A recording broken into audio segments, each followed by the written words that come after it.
Okay, welcome everyone to our November 16th, 2020 Kiwanis virtual meeting. We are going to begin with the Pledge of Allegiance. And unlike other times where we've played a video, I thought it would be good if we could return to actually saying the Pledge of Allegiance. So if everyone is willing, if you will unmute your microphone, if you know how to do that. Go ahead and, yeah, everyone's unmuting, yay. Okay, so we're gonna unmute our microphone, and together we are going to say the Pledge of Allegiance. So I'm gonna kind of lean over so you can see the flag, and then we're gonna begin, okay? So let's begin. I pledge allegiance to the flag of the United States of America and to the and to the republic republic which stands one one nation, nation under God, under God, indivisible, indivisible, liberty and justice for all. Okay, thank you all. Now, if you will move to muting back, we will proceed with our meeting. The first thing we are going to do is show a video from, hold on, if I can figure out how to do this. I need to show a video from the Charitable Trust Committee. Can everyone see the video? Yes. Okay.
Okay, so that was a video from the Charitable Trust. They wanted to highlight one of the recipients of our grants. And at this point, I would like Amika Loggins to give a report from the Charitable Trust Committee. Hi, everyone. Thank you all for watching the video, and next time we'll make sure that this sound is on. But what we wanted to do was kind of highlight one of the charities or organizations that we have donated to in the past, and Lydia Project was one. And so that kind of give you an idea of what they do and what the donations that we gave, how it helped them. With that being said, I want to encourage all of our members to donate at least $100. You can, of course, we encourage more than that if you can, but we're asking for 100% participation. All of the Charitable Trust Committee members have agreed to donate, and I believe our board, executive board, has also agreed, and so we're reaching out and asking for our members to do so as well. If you want to donate, please send your donations to the P.O. box that you send your dues to, and make sure in the memo line that you put that it's for the Charitable Trust. And you can even indicate whether you want to go directly specifically for the Charitable Trust or for the scholarship fund. If you put that in the memo line, we will make sure that it gets allocated to the correct spot. Also, if there are any organizations or you know of any organizations who want to be recipients of our grant this year, please have them submit a one-page letter or request explaining how the funds will be used and the impact that the grant will have on their nonprofit organization. We're asking for all submissions to be submitted by December 31st. That is the end of our grant campaign.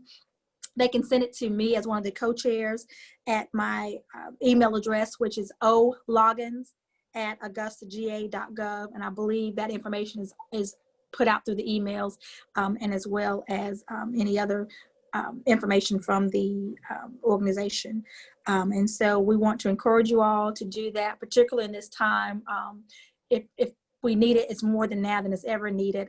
We support great organizations, and we can't do it without you all's help and your donations. So thank you. Keep those donations rolling in, and thank you all. Thank you, Amika. Next, we have a special presentation by our Secretary Treasurer, Lowell Dorn, and our Vice President, Derek May. Are you guys out there? We're here. Can you hear us? Yes. Okay. Well, as tradition has it at Kiwanis Club of Augusta, we have a gift for our past president.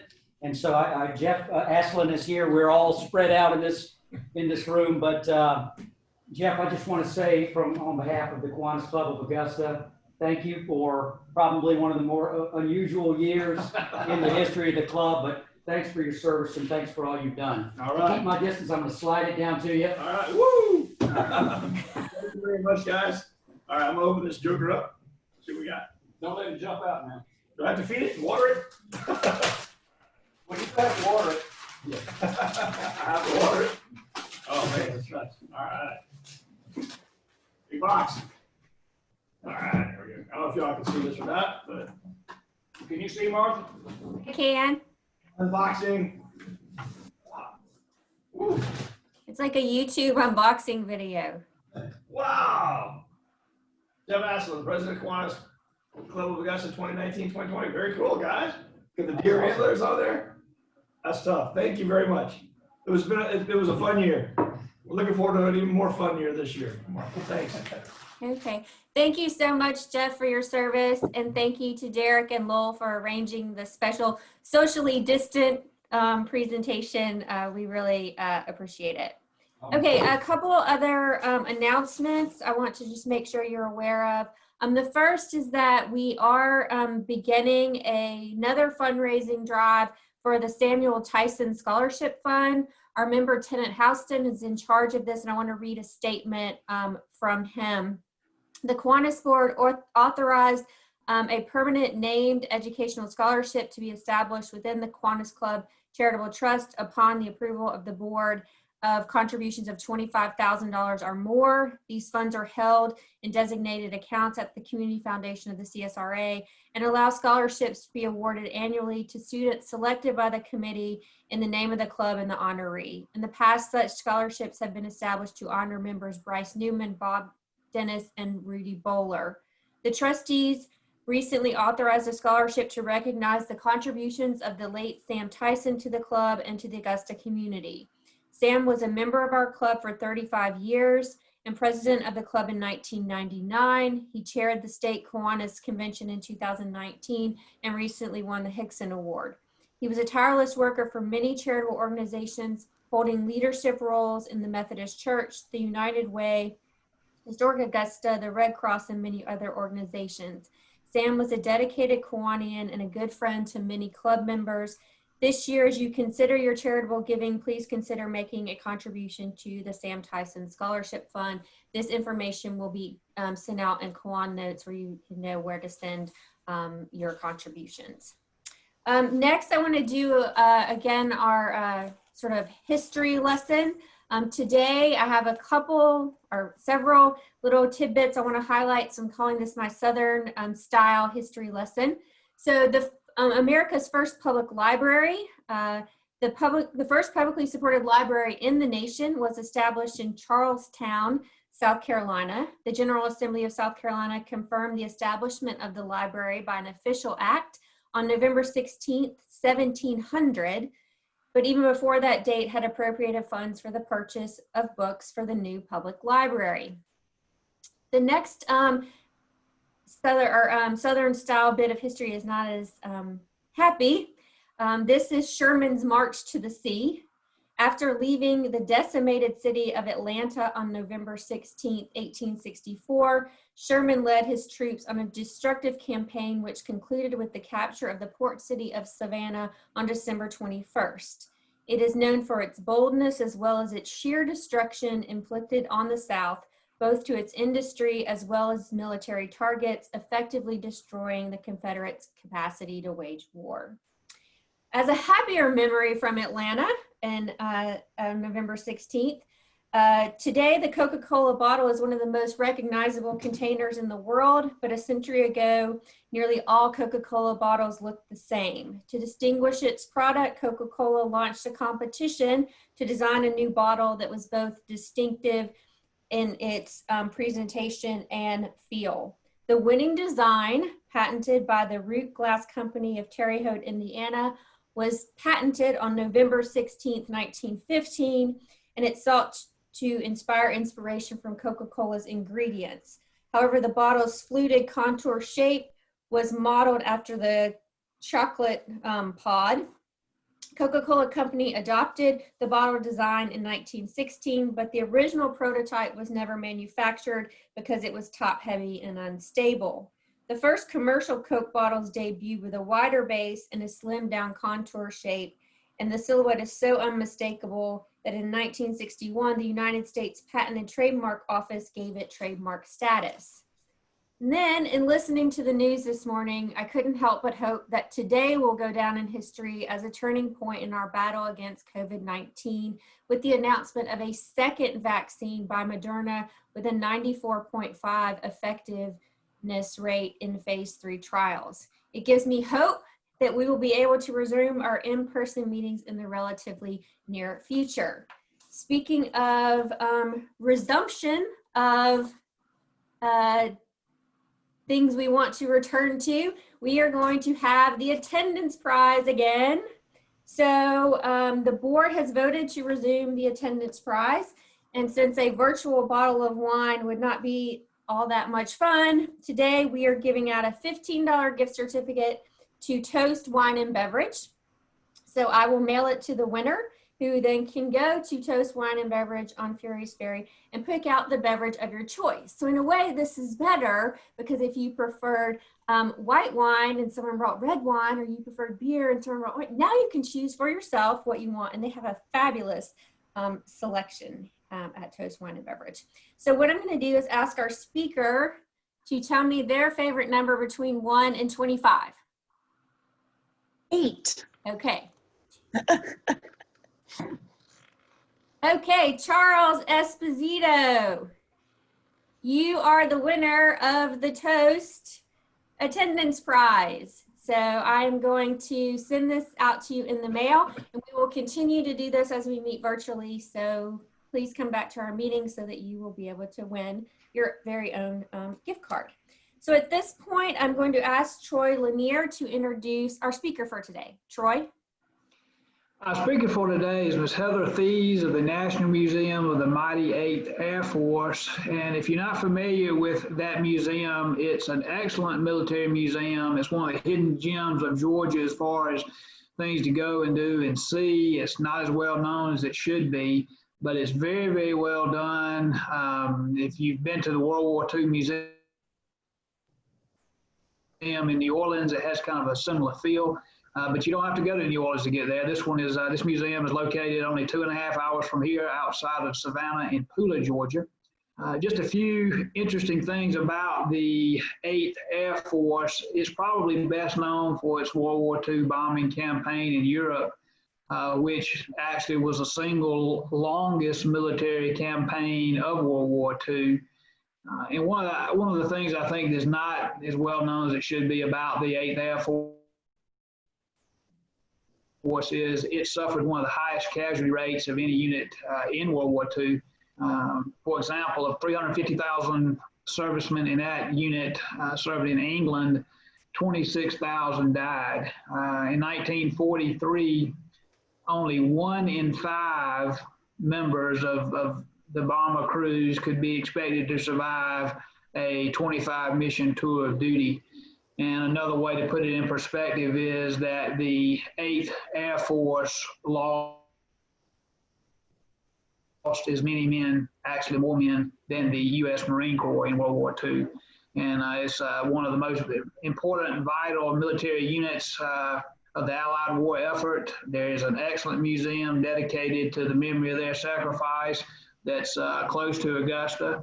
And everybody should know about it and should go in there and see if they have a chance. And we're excited to have Miss Heather Thies from the National Museum of the Mighty 8th Air Force to tell us more about it. Hello, everyone. Sorry, I can't start and look better. It's hot. Welcome. I am here in our combat gallery with our B-17 here behind me today to talk to you about the Mighty 8th and the museum.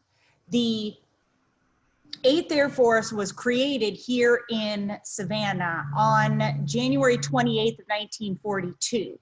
53 days after the attack on Pearl Harbor, Hawaii. It was created right downtown Savannah in the old armory.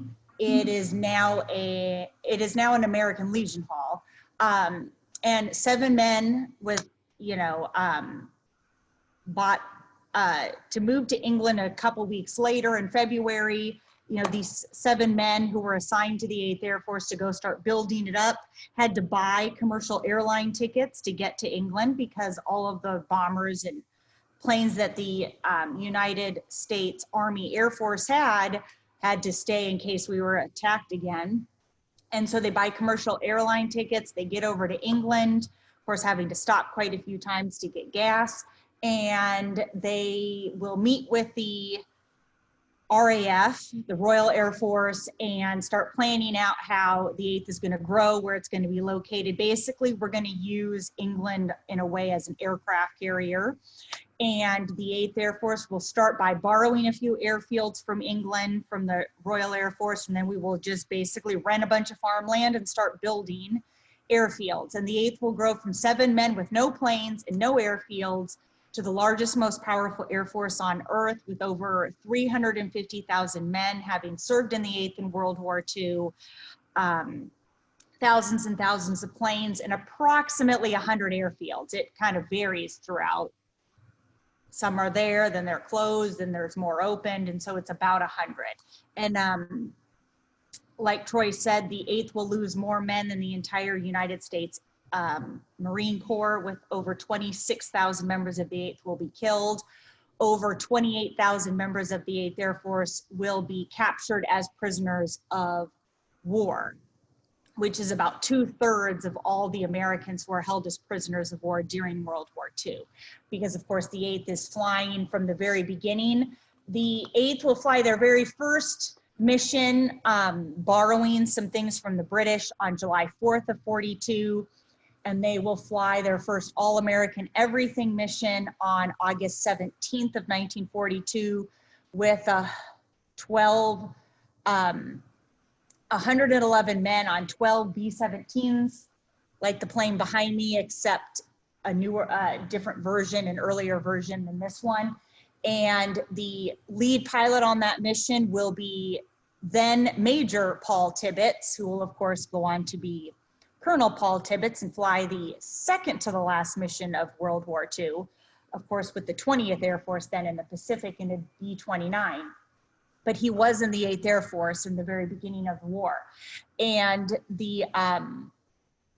they will continue on, of course, until VE Day on May 8th of 1945. The 8th Air Force, of course, does still exist. They are no longer in Savannah. They are in Shreveport, Louisiana at Barksdale Air Force Base, up in South Dakota, and in Alaska. And they still do all the heavy bombing. They just fly more modern aircraft. They go a lot faster than the plane behind me.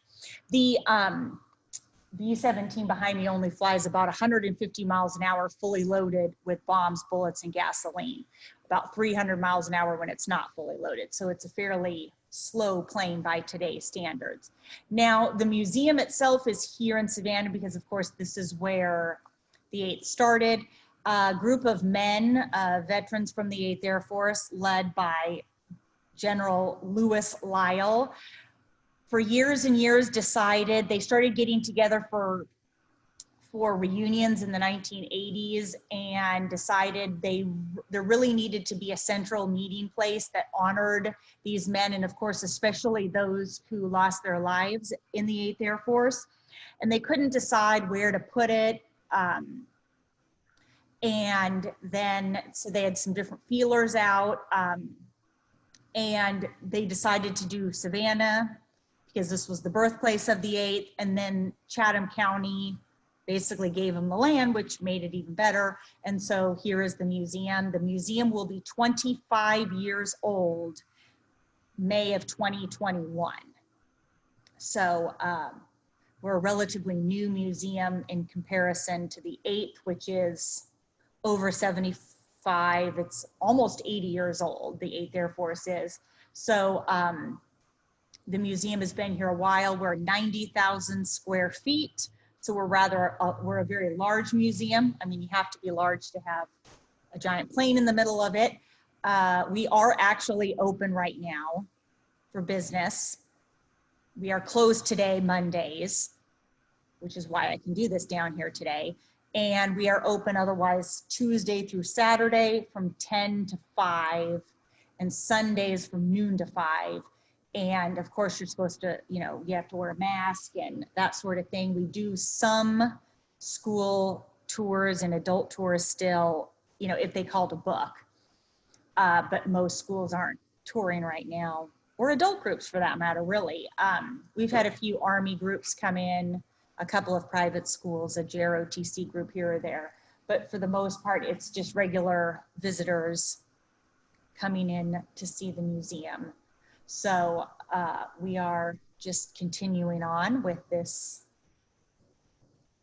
very interesting time we're all going through and living in. And we've taken a lot of our education online, like today. So that's been different and kind of enjoyable to talk to different people that I normally wouldn't have been able to, speak to. So that's been great. Now the exhibit areas start with the rise of Adolf Hitler and Nazi Germany through. We have a 3-part film series in our control tower areas that show what it is like to be a crew member in the 8th Air Force, and those 3 films are still running. There's just seating capacity limits, and chairs and things were taken out and blocked off to keep social distancing going. Obviously, this big room here is wide open with our B-17. Here, this is the other nice thing. There's above me, the German Messerschmitt 109 back, right? Behind me is the P-51. You can kind of see its nose. Over here,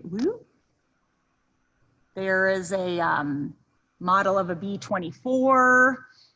Behind me is the nose of the B-24, which you can't see at all because it's so close to us. There's the B-24 nose. The ball turret, terrible lighting when it's coming in through the light. We have our escape and evasion exhibit right here, right? Other way.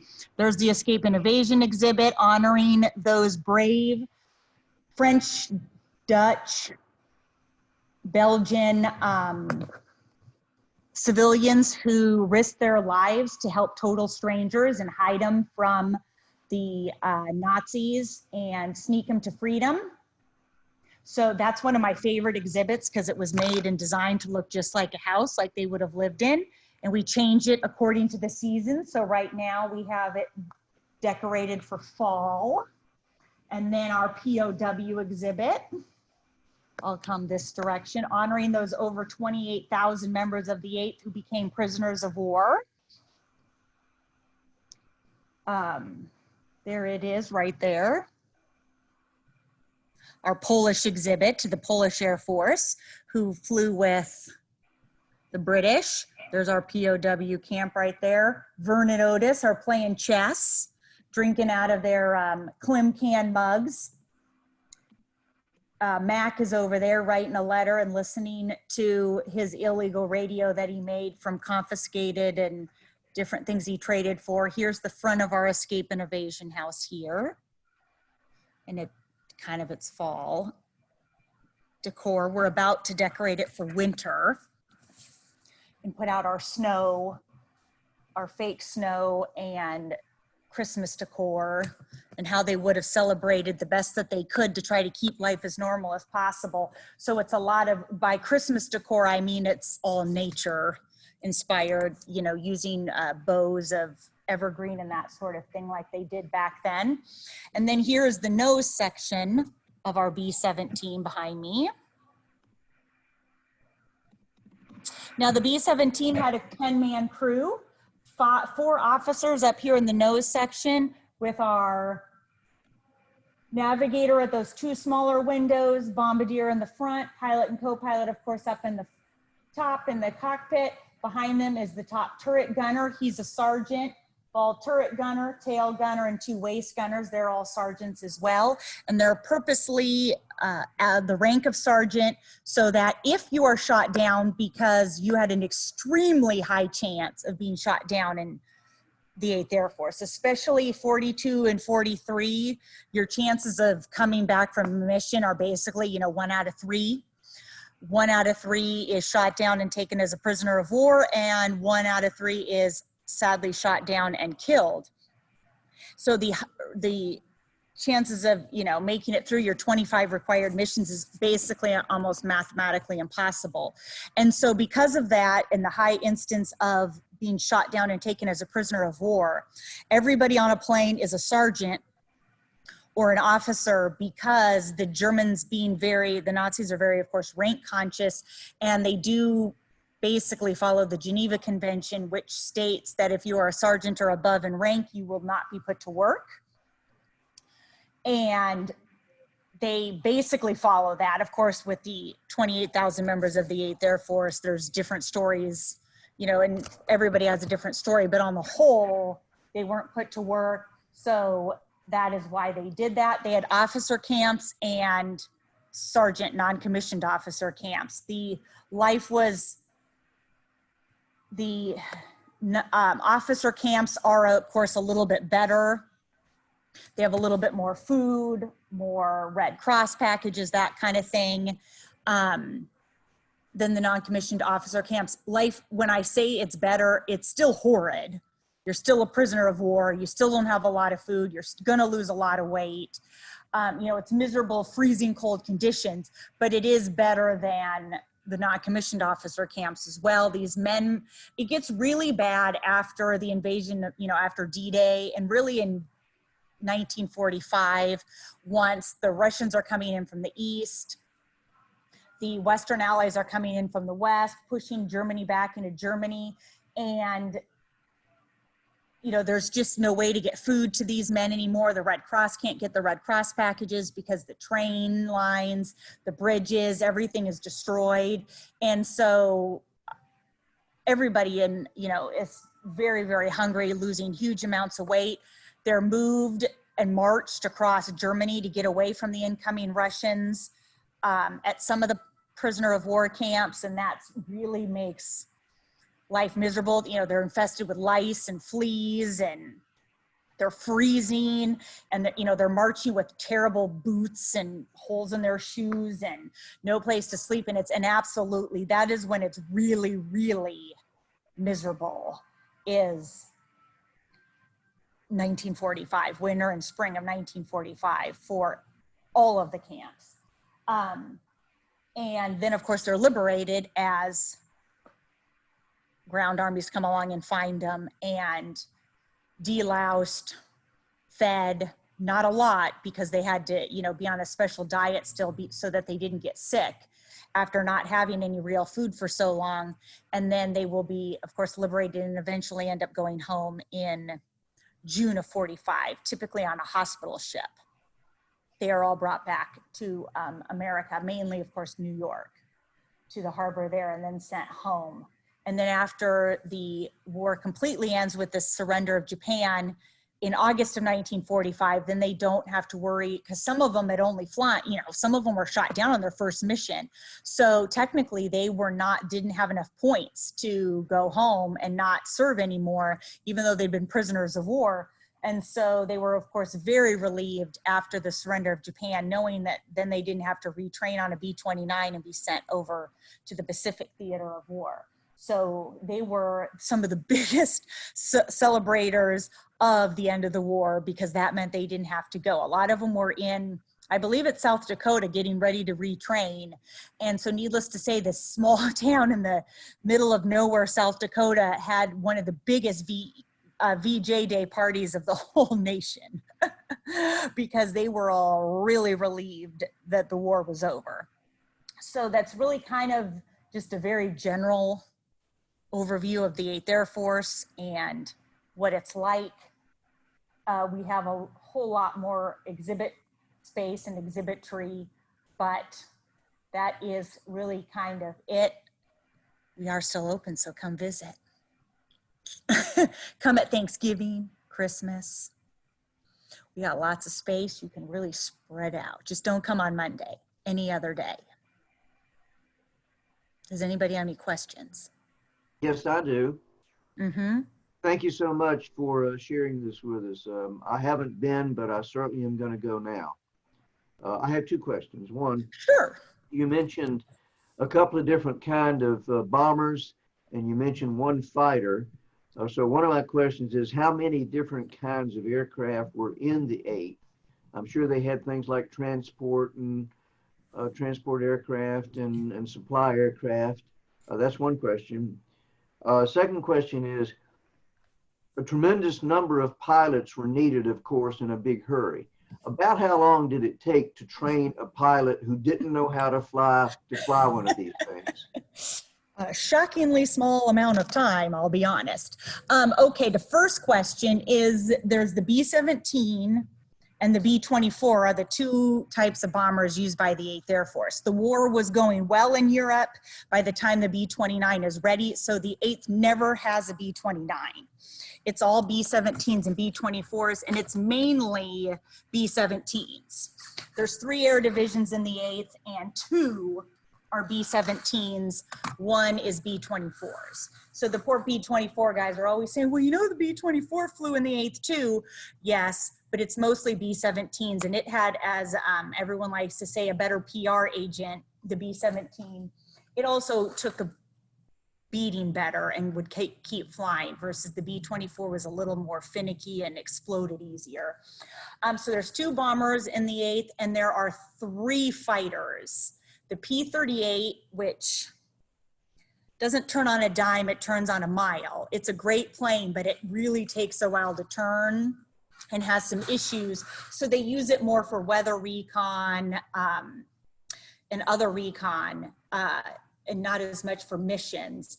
There's the P-47, which is basically a flying tank. It weighs a ton, it's fast, it's just this beast. It's nicknamed the Jug because it's like a big milk jug coming at you. And most of the aces of the 8th Air Force actually flew P-47s at some point. The problem is because it's a tank, it's just a gas guzzler, and it can't go it can only stay in the air 6 hours before refueling. And so it's a beast, and it can just take a ton of bullets and keep on going, but it just doesn't have the miles per gallon that is needed. And so the men of the 8th and the bombers are stuck on their own without any protection from the fighters, and so they're just getting slaughtered. So then the P-51 comes along, sleek, maneuverable, great gas mileage, everybody's favorite plane, typically. And so those are the 3 fighters. The 8th really doesn't have supply planes and all that. That's the 9th Air Force and other sections. They're supplied through truck and train and ship in the 8th. They don't have all of the paratroopers and all that are in different units, not the 8th. They fly missions, humanitarian missions, and drop food and things, and they do it from B-17s and just open the bomb bay doors and drop stuff. So those are the 5 main planes of the 8th. Now,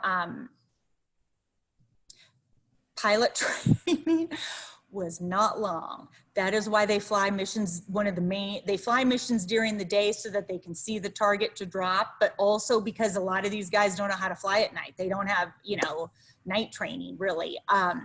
So they're, you know, it's like a year, but of the actual flight training, it's surprisingly short compared to nowadays. A lot of people had some flight experience already when they become pilots, which would help. A lot of men failed out of pilot training. A lot. We have a steerman trainer, a biplane, and that plane is responsible for failing out a lot of people in pilot training because it likes to do ground loops and drive around on the ground in a circle. And that meant you basically failed out of pilot training. So if you could get through that, then you were typically okay. And I have met quite a few people who say, yep, I didn't make it because of that plane right there. But it is really a rather short amount of time that basically you're on the job training. Your first 5 missions is you figuring out exactly how to formation fly and that sort of thing. So, because they just didn't have time. Thank you. We have a question from the chat. It says, can you share the museum's experience in collecting its artifacts, especially the airplanes? Are they purchased or donated? Is there a competition between museums to collect the planes? Yes. Everything is donated. We don't buy anything. We've had to buy some parts for the plane, but which are of course all, you know, people donate money specifically to the B-17 restoration for that purpose. A lot of it is traded as well. But no, everything we have is donated. We have a huge library and archives up over here with, you know, tons of different types of things. But the planes, when the museum first opened, they built this room specifically for a B-17 to fit. We didn't have a B-17, but they wanted one. We got the nose of the B-24 towards the beginning. The B-47, which is the plane you see out on I-95, was donated and came in pieces, and they had to do a fundraiser to put that together. They're all just kind of, oh, we have this extra plane, you want it? Or just here, and they basically just give it to us. Now the B-17, we finally, let's see, I've been here 14 years, we've had the plane 12. The B-17. And what happened, they'd been trying for years to get this plane. And then President George Bush came about 14 years ago. It was 2 or so months before I started. And I started 14 years ago in January. So it was about this time of year. It was for, he was helping Buddy Carter get reelected, our congressman. And so it was in like September of 96, and the museum had to close, and President Bush was here, and he was going through the museum, and he was talking to our then president CEO, who said, and he said, you know, oh, this place is great, you know, because of course George Bush's dad was was a pilot in World War II in the Pacific, and he said, you know, if there's anything I can do, and of course my boss said, well, if you have a B-17, we'd love it. And he was like, he jokingly said to his aide, get this man a B-17. Well, a year and a half later, we get a call that there is an extra one sitting in the airplane hangars for the National, you know, for the National Air and Space Museum, just sitting there collecting all kinds of gross stuff all over it. And we were given it, and I jokingly said, I'm not going to believe it till it literally pulls up in the driveway. And they had to go up and take it apart. It was full of bird poop, and because birds had nested in it, and all kinds of I mean, it was like somebody poured maple syrup over the top. It was so sticky. The first 3 years of restoring it, 4 years of restoring it, was just getting all this sticky gunk off of it by polishing and scraping. And that was super fun, trying to tour kids around with machinery going off all the time. But they did an amazing job, and that's how we got it. George Bush helped. So we've got a question real quick. I don't know if you can hear me or not, but where is the nearest Air Force base to the museum, and how did this site? Well, it used to be Hunter. Okay, Hunter was an Army Air Force base during World War II, and this was the southern point leaving to get over to Europe. So in in the wintertime, you left from Savannah, went down to Brazil, where it sticks out in the Atlantic, across to North Africa, where it sticks out into the Atlantic to get, because planes couldn't go very far. Then you went up to sometimes you went to Portugal, and then you went to England. The northern route was from Maine to Newfoundland to Iceland, Greenland or Iceland, and then down to England. And so this was the southern leaving point. So, thousands and thousands of men left. And of course it is all men, because there are no women in the regular military back then. They're going to get there by leaving from Savannah and Hunter Army Airfield. And it was the Hunter Army Air Force Airfield, Army Air Force Airfield, or that back then. And it was that way for a while. And then of course they break off and become two separate branches of the military. But that is why Savannah was the birthplace of the 8th Air Force, because it was an Army airfield at the time. I have a couple of questions. Can you hear me? I've had the thrill of sitting in a couple of B-17s, for air shows. My question is, how many are still existent and able to fly? That fly, there's only a couple. I don't know the exact number. That still exist. It's like one, there's parts, and we have a whole list that I don't have at the moment. There's like 20 to 30 total, I think. And then that fly, there's 5, 6 maybe now.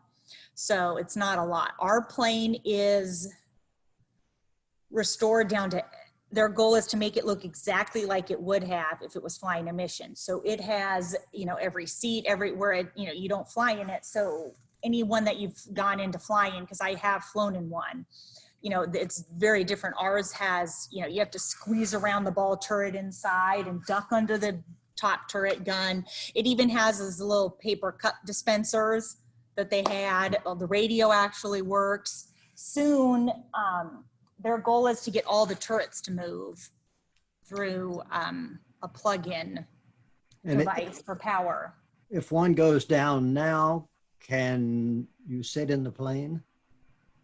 Can you access the plane? It depends. You have to. Wednesday is the best chance for that, when the B-17 volunteers are actually here, or Saturday morning. But it's better if you call and try to arrange it, because we don't let the general public in. No, it's too much of a liability to our plane and the person. But we do, let World War II veterans here. We had a 95-year-old here who was in the 8th come a couple Mondays ago. And so of course we let him in. So, you have to kind of prearrange those things. So it depends who you know. Another question, after the Memphis Belle succeeded with 25 missions and went home, were there other groups that succeeded in finishing 25 missions? Yes. Technically the first plane to fly its 25 missions was called the Hells Angels, but it didn't have as good of a story. So they used the Memphis Belle and said it was the first, even though it was the Hells Angels. So those two finished within a couple of days of each other. There's a few others. More and more start to finish their 25 missions, because the P-51 comes around in January of 44, and General Jimmy Doolittle takes over the 8th at that time period and changes in March of 44 and changes the number of required missions to 30. And then in July of 44 changes it to 35 required missions. So more and more men do start, and plane crews do start finishing. So they, of course, up the number. One more comment. I don't know if you agree, but I think the two greatest movies on the subject, my most favorite is Command Decision. It's now quite old. Yes, But that is, I've got it on DVD. But from your knowledge, it's a pretty good, accurate story of the pressure and numbers It involved. is. So is the one we always get is 12 O'Clock High. Right. And that is another really good one. Mm-hmm. You know, they always Hollywoodize it some, but you know, they're fairly accurate, yes. Memphis Belle, the movie, that is not what their last mission was like at all. It was really quite easy because they wanted them to finish. Thank you. You're welcome. I want to make a comment about the question about number of flying B-17s. I'm aware of two right now, Fuddy Duddy, which is out of New York, and then the Experimental Aircraft Association has one called Aluminum Overcast. Mm-hmm. They're pretty active flying around. Also want to comment, that particular plane there is a later model. It's a G model, has a nose gun or chin gun, which was added when the Germans figured out the best way to attack the B-17 was straight on, so they added that gun in the later models. So that's a newer model than the other ones that came out. Yes, it is a G that from the very end of the war. F model was the most commonly used for most of the war. I know that from my airplane enthusiast people. I am not a airplane historian in any way, shape, or form. I am more of a person historian. So I know enough to talk about it, but not go into great detail. Okay, do we have any other questions for Heather today?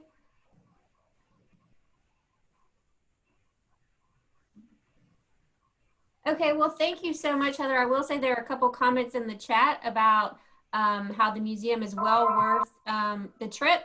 Very interactive and a great socially distant activity to do. So we really appreciate you coming in, particularly on the day that the museum was closed, to give us our virtual tour and tell us all about it. I do want My to, pleasure. Thank you so much. Thank you, and come visit us. Just make a couple announcements. Our next meeting is going to be November 30th via Zoom. Our speaker will be Brent Klein of Commercial Photography. Brent has worked for companies across the globe and is known for creating powerful images in challenging situations for travel, editorial, and commercial advertising campaigns. Again, that's going to be November 30th, 12:30 via Zoom. Congratulations again to Charles for winning the attendance prize, and I'll get that in the mail to you tomorrow. Also want to just again mention the Sam Tyson Scholarship Fund. As we're evaluating our end of the year giving, would also like you to consider giving to that fund to really honor Sam and all he did for the club and for the community. So our thought for the week, Thanksgiving is quickly approaching, and much like everything in 2020, the holiday is likely to be very different in years past, but we still need to remember to be thankful for our many blessings. So I want to leave you with a quotation from Oprah Winfrey. It says, "Be thankful for what you have, and you'll end up having more. If you concentrate on what you don't have, you will never have enough." And to honor our past president, Jeff Aslan, once more, I'm going to leave you with a joke. What's the difference between Election Day and Thanksgiving? On Thanksgiving, you get turkey for a day. On Election Day, you get a turkey for 4 years. How'd I do? Okay. That's all for our meeting. I want to thank Troy for organizing a great speaker, for everyone coming. A late happy Veterans Day to all of our veterans in the club, and happy Thanksgiving to everyone. Stay safe, and we'll see you back on November 30th.